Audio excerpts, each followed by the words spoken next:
As jy nog jou kommissie wil deel, just go ahead.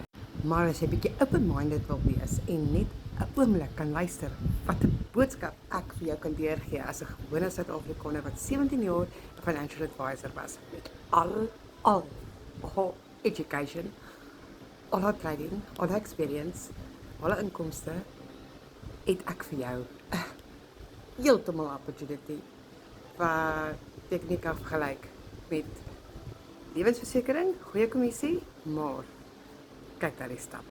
Ek hoef nie my kar te klim my familie te los of ek kan provinsie te provinsie te ry om 'n Eskom kliënte op te skryf op lewensversekering, investments, life covers. Want dit maak 'n verskil. Jy moet dit verseker hê. As iemand doodgaan in jou familie, wil jy nie bank toe hardloop. As jou kind universiteit wil gaan, wil jy nie 'n studierekening opgaan en dit afbetaal en dubbel trippel terugbetaal. En hierdie is 'n bietjie advies. Omrede ek vir 17 jaar financial advisor was, het ek dink die mag om dit te doen.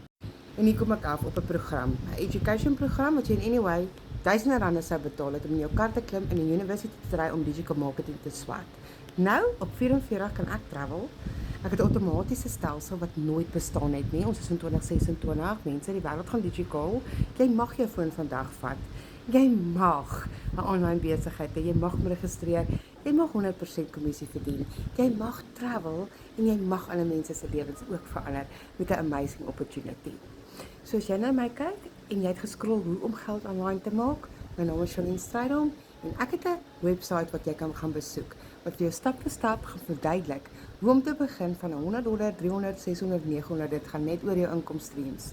Jy kry 'n sertifikaat om jou te sertifikeer dat jy die produk wat reeds design is, proven system, te herverkoop met 'n boksie besigheid, 'n webwerf, 'n domein, professionele e-mails wat vir jou werk 24/7 en dis hoekom ek het die tyd om te gaan en te lewe op 'n 44-jarige ouderdom wat vir jou kan sê ek het advice en ek het rede om vir jou te sê hierdie is legit. So as jy meer inligting soek, skree destination en ek kry dit by jou uit.